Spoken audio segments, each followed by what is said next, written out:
Hi everyone, welcome back. My name is Miguel Magalhães. I'm the content lead at the Next Big Idea, and we are here with one more interview powered by the European Investment Fund. And with me now I have Alexandre Barbosa from Faber. Alexandre, thank you very much Yeah, for thank you for joining us. having me. And to the first question is actually we have had here some VCs.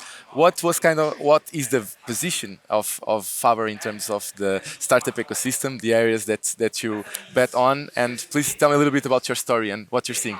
No, of course, and thank you so much for having us. It's a pleasure to join you today. We've been around for a few years, and Faber has been building a very consistent brand of being, the initial investor in deep tech startups. Yeah. That means, with the jargon of the industry, we are specialists in seed stage deep tech. We love to partner with entrepreneurial teams and founding teams that are applying science to solving large industry problems.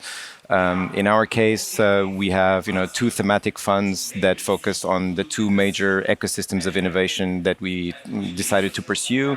One is AI and machine learning powered digital transformation. The other being decarbonization and climate action through our impact fund. In the case of AI and data, the thematic fund is led by a specialist team. Unlike many other generalist VCs, we chose to adopt a specialist approach. That means that we consistently invest in the same type of companies, and we have been fortunate along the way that many of the founding teams that started developing or applying AI to solving some of the industry problems chose us as either their first investor or one of their earliest investors in that case. From a thematic perspective, our thesis is very clear. Our main focus is on Southern Europe, across Iberia. We do have investments across Europe, mainly in Germany and in other countries across Europe. Also bridging, the UK, the US to Iberia, and having Portugal as a very strong anchor of operating engineering teams. And from an industry perspective, if you look at our portfolio, historically, we were, first investor in a company like Unbabel, or we joined another local VC in the first seed round of Codacy. We were the first institutional investor in Seeders that got acquired by Republic.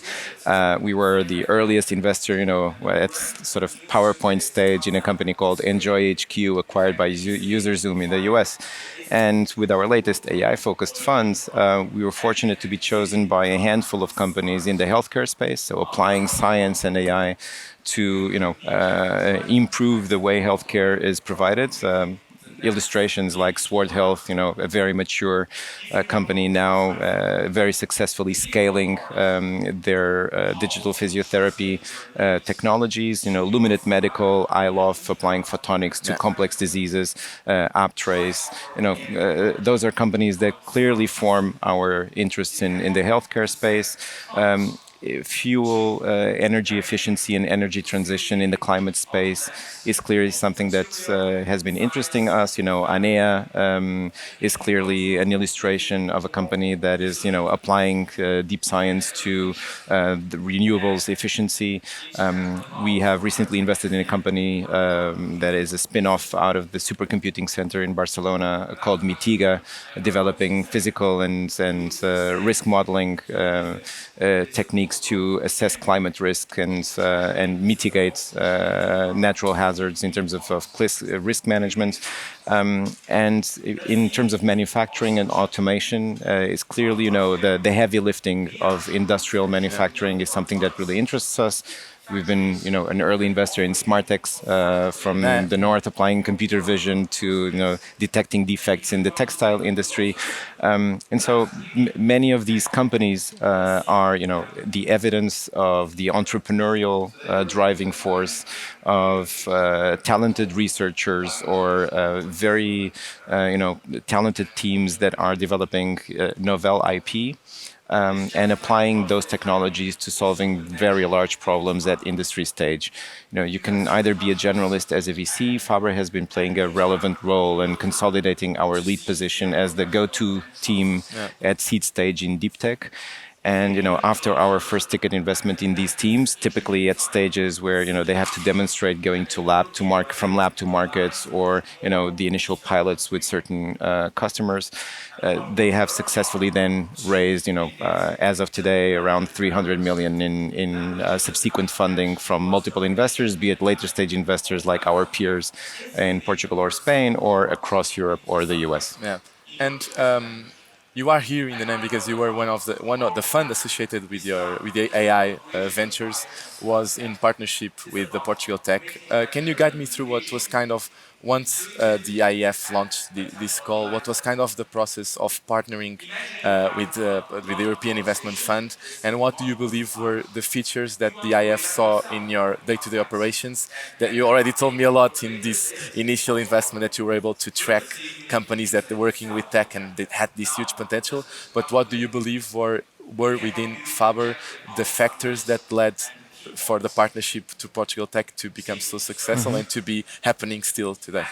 Well, the fact is that a few years ago, when we started to build a relationship with the European investment funds, our thesis was that over the following decades, innovative technologies would become more and more complex. There's a larger depth of technology in startups applying, science to real world problems.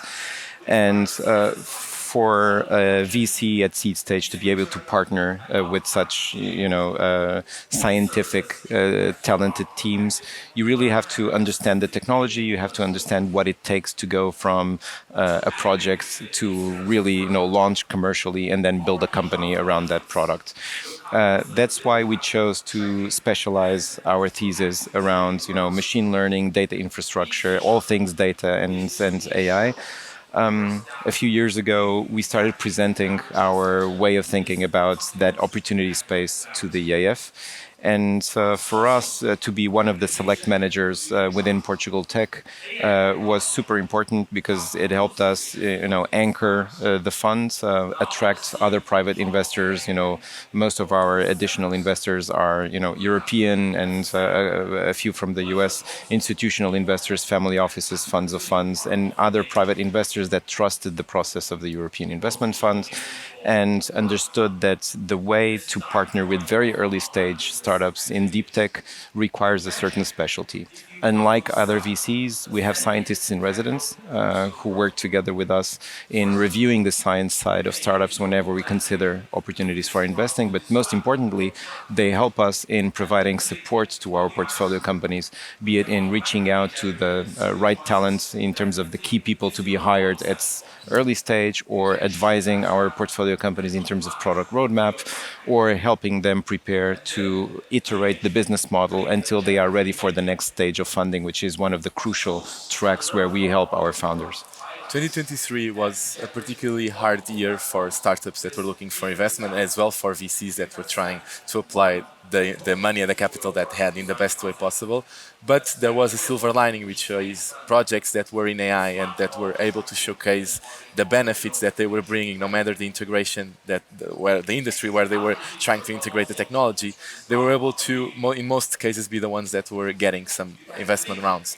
How do you look at 2024 from the Faber perspective, and from the potential that a fund that it's already specialized and as AI and data as its main focus, as to support startups that produce projects and technologies in this area?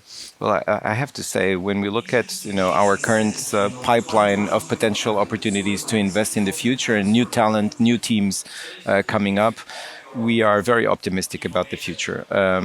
We've never seen as many opportunities to invest as we're seeing as of today. We review north of 2,000 companies per year. And when we look at the different hubs, be it in Portugal, Spain, and across Europe, there's two technology horizons that drive our investments motivation. One is the shorter term, efficiency, productivity increase, transparency, intelligence across value chains that are brought to vertical applications of machine learning and AI. And then to a longer term perspective, deep tech areas like synthetic biology or in computational advancements, robotics. Those are areas that blended with software are really hard to pull off as a startup. So it becomes very hard to build those companies. But when you crack the formula, then you witness the birth of a very successful company. What we've seen this year was, a reset of expectations around how easy or how hard it is to not only build a company but also fund the company with the right type of capital. In our case, we've been always betting on a very consistent pace of investments.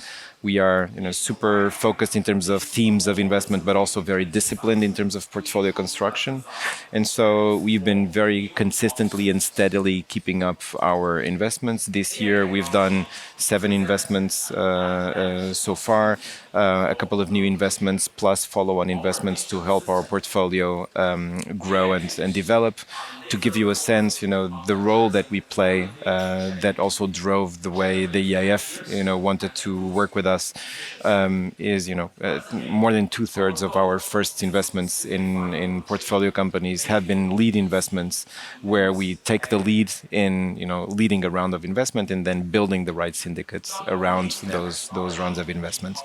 And what we are seeing today and what we see for 2024 is not only a reset of expectations, but also a separation of what really is only a perception of novelty and creativity and innovation. Just because everybody wants to invest in AI, to really understand the science behind the products. And so if you dive deep and if you understand the science behind the products, you look at our portfolio, and one of the reasons why we're so optimistic is that the vast majority of our portfolio companies is investing heavily on building very relevant assets in terms of IP, in terms of talented teams, and we invested in almost all of our portfolio companies at the first moment pre-revenue. That's how risky it is to invest at our stage. And as of today, the vast majority, if not all, of our portfolio companies are already generating commercial traction. Okay. And so that is, an illustration of what our support is to portfolio companies and how much it takes to, really invest into product development and only then launch commercially. I think, as a final note, when we look at 2024, we expect the funding environment to continue to be challenging.